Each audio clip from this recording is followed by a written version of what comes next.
Magandang araw sa inyo mga boss, mga paps, mga sir, mga ma'am. So, dalawang Winner X ngayon dito sa bahay. Ito yung sa follower natin, no, subscriber. Tapos yun yung Winner X ko. So, itong may-ari nito, doon din siya kumuha ng Winner X ko. Saan ko kinuha yung Winner X ko? Kasi napanood niya raw yung video ko, kaya doon din siya kumuha. Ngayon, na agenda ko dito ay nag-message sa akin si Bossing. Gusto niya may pakabit siyang mga accessories. So sabi ko, sige, wala namang problema, ikakabit natin yan. So papakita ko sa inyo yung accessories na ikakabit ko. Marami-rami din to, baga isang bagsakan na lang yung kabitan natin. Then siguro yung iba to follow na lang. So ito yung Winner X nya, same lang din sa Winner X ko, premium black. Bago lang to, nitong September lang din to ni-release. Ayan, meron pa siyang decals dito, no. Yan kasi yung akin. Kung gusto nyo makakita ng comparison ng may gold decals sa wala, ayan, yan yung akin. Ito yung kay Bossing. Ayan. So yun yung pagkakaiba ng walang decals. Walk around muna tayo sa motor nya.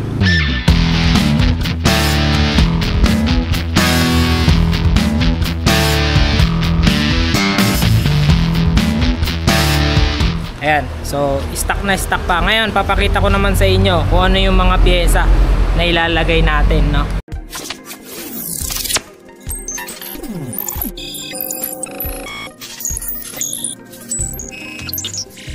So ayan mga boss, yung mga piyesa na gustong ipakabit ni Bossing. Unahin natin itong radiator cover. So itong radiator cover nya, ayan, Rizoma. And then meron siyang side mirror. So itong side mirror na to kaparehas nung sa akin. Ayan. Kaso yung kanya iba yung tatak, pero wala namang problema dyan. Pero yung design is kaparehas nung sa akin. Ito yung mga bolts. Ayan. So kompleto naman yan, isang set. Next naman, itong goma sa may clutch. So ito para hindi dumudumi masyado yung sapatos natin o hindi masira agad. Ito. Next naman, itong kanyang panel protector. So nabili niya dito kay M1. Ayan, Motobox. Meron kasamang wipes, sticker. Ayan. Tapos itong clear panel protector. Ayan. Lagay muna natin sa plastic, ano. Next, itong mud flap. Itong mud flap na to, katulad to nung sa akin. Mas gusto raw ni Bossing yung katulad nung style ng mud flap ko kaysa sa tire hugger. And ang gusto niya mangyari, kung ano yung tsura ng mud flap ko na nakakabit sa motor, ganun din yung gagawin ko sa kanya para daw secure. Sunod, itong kanyang step grill. So para may lagay ng gamit at hindi magasgas, ano, yung pinaka pairings dito sa ilalim ng step grill na to. Yan. And then itong kanyang engine cover. So yung engine cover nya, same lang naman dun sa akin. Same lang yung design. Ang kaibahan lang is yung kay sir merong sulat na Winner X, tapos dito 150. Yung akin kasi plain na black lang. So black na black lang siya. Tapos ito pa ay ito yung nilalagay sa signal light sa likod ng sa rear signal light natin, protector.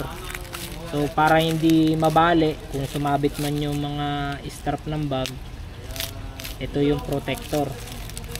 Then ito na yung pinaka bracket nya. So ito yung Phoenix version, tapos meron kasamang sticker at ito warranty card sa likod. So ayan, yan yung mga pyesa ni Bossing na nakalatag dyan. So pasensya na ulit kung may maririnig ko yung mga bumabagsak na tubig, dahil po yan sa mga aquarium namin na ayan, nadagdagan na naman. At syempre kung may maririnig din kayo mga dumadaang sasakyan, nasa gilid lang po kami ng kalsada. So ayun, ito yung Winner X nya sa likod.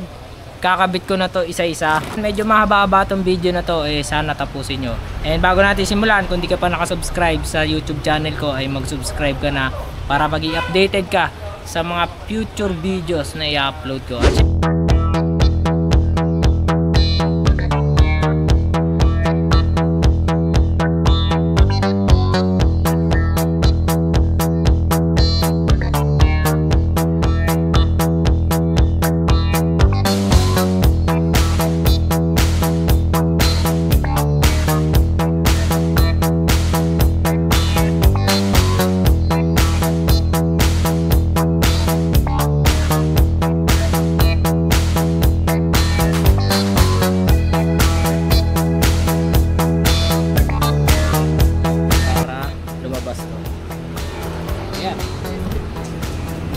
na yung grab bar. So para ma-access mo yan, katakot-takot na pyesa yung kailangan mong baklasin o yung kaha.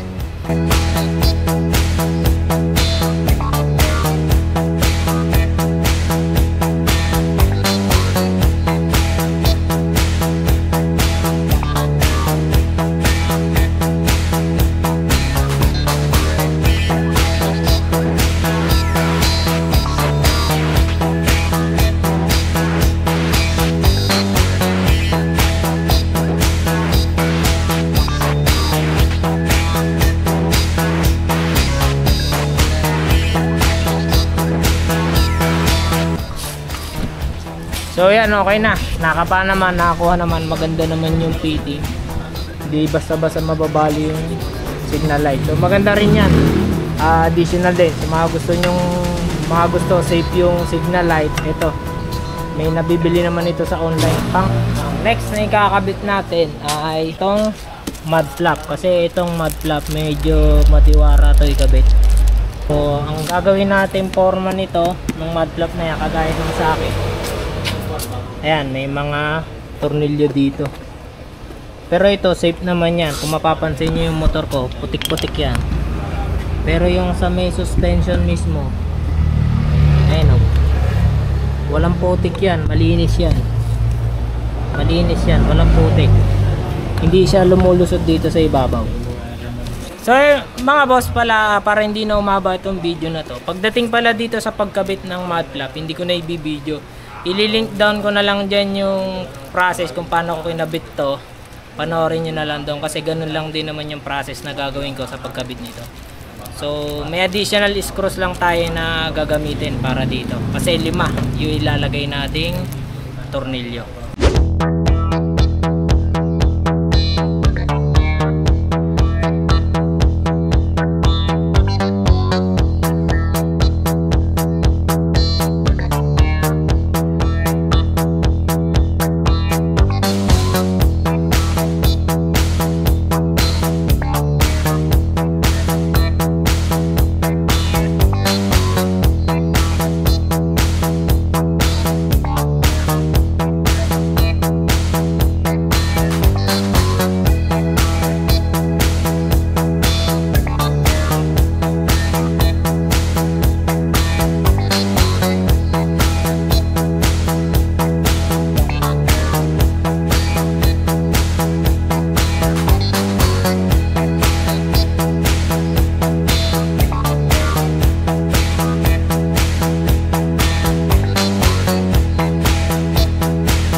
So yung mga boss, tapos na nakabit ko na lahat yung mga pinapakabit ni Bossing. Tapos nandito yung mga sobrang tornilyo, mga tornilyo hindi kailangan.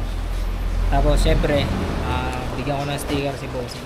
Dapat ididikit ko na ngayon, pero sabi ko sa kanya pagka washing na ng motor niya, para yung mga alikabok malaglag na, bigyan ko siya ng sticker ito, para madikit ni Bossing kung saan niya gusto idikit. Yung sticker lalagay ko dito. Nakita ba yun? Ako yung cutter na stainless. Yung wiring kasi ni Bossing yung box kasi nandito yung mga spare na tornilyo. Yan, 3. So, walk around ko kayo sa mga kinabit ko para matapos na yung video natin na to. Yan, shoutout kay Bossing, Boss Reden. Yan, shoutout kay Boss Reden kung saan niya kinuha yung Winner X ko. Doon din niya kinuha yung Winner X niya. So yeah, walk around ko na kayo. Isa-isayin natin yung kinabit. So unang-una, itong side mirror. Yan. So yung setting niya, parehas lang sa akin. Ano, parehas kami ng setting ng side mirror. So next is engine guard o engine cover. Yan, engine cover. Tapos radiator cover. Yan. And then ito sa clutch, ito sa shifter cover, goma siya para hindi agad masira yung mga sapatos. Tapos mud flap, yan. So kung ano yung style ng mud flap ko, ganun din yung binili ni Bossing. Tapos ganun din yung gusto niya mangyari. So sa ganitong klase ng mud flap, ayan, medyo marami lang tornilyo, 5 tornilyo yan, pero safe naman na walang papasok na putik dyan dito sa suspension sa monoshock. Syempre huli, ay hindi pa pala, itong DC monorack, ayan, DC monorack, baka naman. So itong monorack ni Bossing, nirecommend ko din to sa kanya na ito na lang ang bilhin niya kasi talaga namang matibay. May dating din, tingnan nyo sa side view. Ayan. So hindi lang siya basta top box bracket lang. Mayroon din siyang dagdag na ganda, dagdag pogi points. And last, syempre itong kanyang step grill. Ayan. So yung step grill niya, kaparehas lang din ng step grill ko. So kambal. And then, diba kanina bago tayo nagsimula, pinakita ko yung motor niya, mayroong pan decals. Ayun, habang ginagawa ko yung motor niya, tinanggal na rin ni sir kasi nakita niyo sa akin, malinis daw tingnan pag walang decals. So ayan,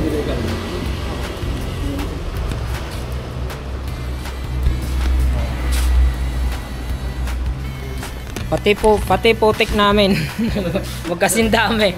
Ayan. So ilang, ang magkaiba lang kami, naka GTR 5 ako, tapos naka plus 2 na swing arm. Overall parehas lang ng nakakabit na design. Meron pa pala ako kinabit, ito guard ng signal light para hindi sumabit-sabit sa mga, para hindi prone sa sira pag sumasabit sa sling bag. So yan lang, shoutout kay Boss Reden, taga dito lang yan sa amin sa Santa Maria. So nag-skate na lang kami ng kabit. Ayan, shoutout kay Boss. Thank you boss. Boss Motobin. So yan, nagtiwala sa atin si Boss na ipakabit yung mga accessories. So yan, hanggang dito na lang tayo mga boss, mga sir, mga ma'am. Sir, baka may gusto ko i-shoutout. Thank you boss Motobin. So yan lang, kita-kitsa lang tayo sa susunod na vlog o kung naman yung magiging upload natin, no? So sa mga di pa nagsusubscribe yan, mag-subscribe na kayo. Siyempre, yan, binigyan na natin ng sticker si sir. So yun lang, ride safe sa inyo. Shoutout sa mga magpapa-shoutout dyan. Let's go!